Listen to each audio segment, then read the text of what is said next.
Going into 2025, the Auburn Tigers are in an interesting position. They hired Hugh Freeze to replace Brian Harsin, who wasn't any good, and no offense, but things have not exactly worked out for Auburn so far. They've been underwhelming in Hugh Freeze's first 2 seasons, and the quarterback spot has sort of been a disaster. Holden Geriner didn't develop, TJ Finley wasn't any good, Robbie Ashford wasn't all that great, Peyton Thorne was overrated, and we got nothing out of Walker White. The Tigers lost all 4 quarterbacks from last year's team, but hopefully they are rejuvenating some life into the program this year, as Freeze went out and got 4 new options at the quarterback spot. That's what we're going to talk about in today's video, as I'm going to go through Auburn's quarterback room, talk about the battle, go through who each and every guy is, and also I'm going to pick who I think should start. But before we get started, if you're a big fan of college football, be sure to subscribe to the channel, leave a like if you want to support today's video, and let me know what player, team, topic, or situation I can cover next. Now let's get started and talk about Auburn's quarterback room. Okay, so before we get going though, be sure to go down to the comment section below and let me know which team I should do next, as I want to do this for multiple programs, and I've already done it on both Georgia and Notre Dame, so be sure to check out those videos as well. The first option, who likely won't get an opportunity, but does have a unique story, is Tanner Bailey. As I said, they ended up losing their top 4 quarterbacks, and Bailey comes in at number 4 on that depth chart this year. He grew up as a lifelong Auburn fan, as he said some of his best memories as a child involved wearing orange and navy. His dad played quarterback for Auburn back in the 1980s, and Tanner grew up going to Auburn games. His grandfather Ken also was a role model for him, as he played football for Bear Bryant. Tanner Bailey ended up coming out of Gordo High School in the state of Alabama, and he led his team to the 2020 state championship and 2 regional championships. As a senior, he had passed for 2,400 yards and 33 touchdowns while being intercepted 9 times. Bailey was considered a blue-chip prospect and was originally an Oregon commit before he would decommit in 2021 after Mario Cristobal left for the same position at Miami. Bailey ended up flipping to South Carolina and Shane Beamer and signed with the Gamecocks. He became part of the 2022 class, but his heart was elsewhere. He said, quote, "Everybody that knows me, I'm a lifelong diehard Auburn fan. For me, if you ask 5-year-old Tanner, what's your lifelong dream, this is probably what it is, to be at Auburn." Okay, wait a second. How on earth did that happen? Well, Tanner Bailey arrived in a quarterback room where he sort of had no future, as guys like Lenoris Sellers, Luke Doty, and Spencer Rattler were already there. I probably missed a couple guys as well. Bailey ended up spending 2 years at South Carolina, becoming a backup for the Gamecocks in both 2022 and 2023, and appeared in 1 game during the 2023 season. He decided to enter the transfer portal and actually ended up retiring. He said, quote, "I wanted to take time off for personal development and personal growth. Then the coaches hit me up in December just to see if I'd be interested, and we've been talking the last few weeks, and I was super optimistic, and now I'm super excited." What he means by that is he's coming to Auburn. He'll now get a chance to walk on, and I'm not quite sure if he's on scholarship or not, but he is scholarship quarterback caliber, as again he spent 2 years in an SEC program and was a blue chip recruit just a couple cycles ago. While I don't think he'll have any opportunity to see the field this year, I also wouldn't completely rule it out, because the other 3 options are either not ready or have not really proven all that much either. Everything in this quarterback room is unknown, and everyone is just like Bailey.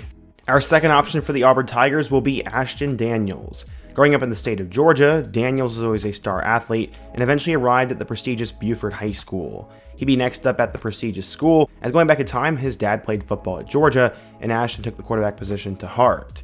As a sophomore, he played JV for the first time, but eventually played up at varsity during the championship game and went 7 of 13, including a 22-yard game-tying drive with just 23 seconds on the clock. He ended up putting up good numbers and led his high school to becoming one of the best in the country, and he decided to commit to Stanford. The Cardinal had been known to get great quarterback commits, and he earned the offer after flying out to Stanford in June of that summer, and he said, quote, "It's a dream come true to have an offer from such a prestigious school. I want to go someplace where I know I can develop and then I can compete." And so far, they've checked those boxes off. He chose Stanford over the likes of North Dakota State, Florida Atlantic, and Duke, and according to 24/7 Sports, he was a 3-star recruit, the number 64 quarterback, and the 994th best player in the class of 2022. The entire offseason going into 2022, there were question marks about who would lead the way for the Cardinal. Well, it would not be Ashton, as he would not play his first year in 2022, as he would play very limited in 2022 for them, and he ended up going 5 of 6 for 39 yards, but had 3 touchdowns on the ground and would appear in 8 total games.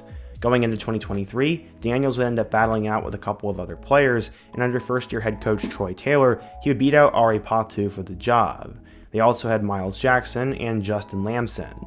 Daniels ended up becoming the guy, and in 2023, he passed for 2,300 yards with 11 touchdowns and 8 picks, but had a disappointing 58% completion percentage and only won 3 games. Going into 2024, Daniels was hoping to get better as they moved on to the ACC, but things would not really improve all that much for them. People wanted Elijah Brown to start, but he got hurt, and Daniels ended up finishing with 1,700 yards, 10 touchdowns, and 12 picks, but he ran for an impressive 669 yards and 3 scores there. He got a little bit better, and ultimately he showed he was a dual-threat guy with plenty of potential and athleticism, but at a place like Stanford right now, it's hard to be a good quarterback.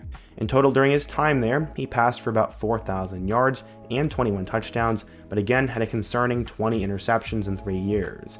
He also did run for 1,200 yards though and 9 scores, and as I said, he was a good improviser, had the ability to escape the pocket, and also was dual threat. Again, he was not the biggest name in the 2025 transfer portal, but after he entered, he decided to commit to the Tigers, and this would come a few days after they landed Jackson Arnold. In my opinion, Daniels is a really good addition for them, as he likely comes in as the third string guy who has a lot of high upside, who we considered a good backup with a lot of upside. He's someone who, if properly developed, could be a lot of fun in Auburn's offense, but again, I just don't think he's all that great, so I think he'll end up being a backup for now. Still though, he's an exciting athlete who adds intrigue to the quarterback room in competition, and I'll be interested to see how he does in the coming weeks.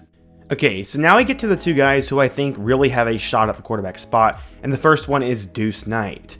As the little brother to former All-Big Ten and Indiana star receiver Ty Freifogel, Duce would be a good athlete and would follow in his brother's footsteps at playing at a high level. The quarterback was born in Lucedale, Mississippi, and eventually attended George County High School. This is where his football journey begins, and his head coach James Ray said, quote, "This guy lives, breathes, and sleeps football."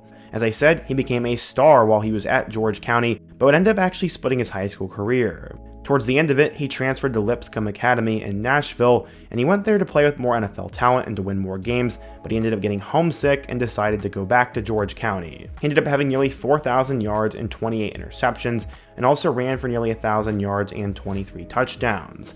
Duce Knight was seen as a tri-sport athlete who also played basketball and won multiple state championships in the long jump in high school. There were a lot of people who were comparing Duce Knight to Cam Newton, who was an absolute athletic freak and Auburn legend, but originally he was not going to be going to Auburn. His initial commitment was to the Notre Dame Fighting Irish, and this was a huge get for Marcus Freeman, and they had him committed for over a year, but unfortunately Freeman's staff was not able to hang on, and they lost him. Duce Knight was an absolutely crazy athlete, and before his junior season, he had ran a 4.53 in the 40-yard dash, and also jumped 41.5 inches in the vertical. As a senior in 9 games at George County, he had passed for over 2,000 yards and 24 touchdowns, while running for 450 and 9 more. As I said, the guy was an athletic freak, and a lot of his good measurables came while he was nursing a hurt ankle. He also had a hamstring injury during his last year, but this guy was gifted. His coach said, quote, "Obviously he has the gifts and the talents, and he can do anything. He can run it, and throw any ball you want him to throw, and as deep as you want him to throw it.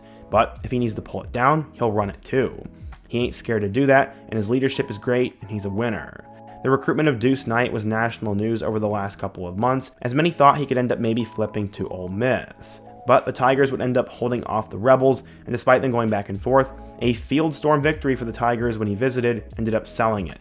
He said, quote, "I always love it up there, but at the time I was like, quote, I'm done with this, I'm coming here for sure." Duce Knight ended up signing with Auburn, and he's technically the highest rated quarterback they've ever had, and the 15th highest rated signee ever for them.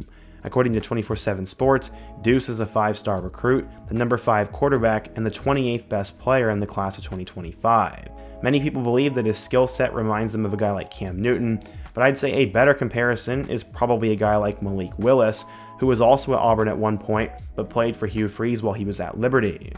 Ultimately, Willis didn't end up having the best NFL career. I mean, you could say he was a total bust, but getting that kind of comparison is absolutely amazing for Duce Knight. New quarterbacks coach Kent Austin said that he's already turning heads early on, as he's super physically gifted and makes throws that many quarterbacks his age cannot make. He says to watch out for Knight to be a threat at the position, as well as playing this fall. Okay, so according to Auburn insiders, many believe that Jackson Arnold will get the starting nod, but I would not be totally surprised if Duce Knight gets an opportunity. He already has the size and athleticism to play right away, as sometimes those 18-year-old freshmen look a little bit too small to be out in the field, especially in the SEC, but not with Duce. I think he's ready to go right away, and honestly has the highest upside of anyone on the team. Ultimately, what I think will happen is that Knight will end up playing in spot duty for them and will end up redshirting, and Jackson Arnold will lead the way for them. Last but not least, we get to the guy who I think will be a starter, and that has got to be Jackson Arnold. Coming out of the state of Texas, Arnold ended up becoming a huge deal pretty early on. He was actually the backup to Eli Stowers when he was first at Denton Guyer High School, but eventually after getting humbled in the state championship game, he would blow up as a junior. He passed for 4,000 yards and 34 touchdowns, and also had 659 yards and 12 scores on the ground. As I said, the guy was a 4-star recruit, and eventually decided to commit to play for Oklahoma. He chose them over 25 different other offers, but his life would change his senior year. He had such great numbers that he actually became the Gatorade National Player of the Year in high school football and blew up into a 5-star. He was considered the future of Oklahoma, and all of a sudden, after a 1-year rental in Dylan Gabriel, Arnold would be able to finally take over in 2024. He ended up playing their bowl game against Arizona in 2023, and he was sort of up and down.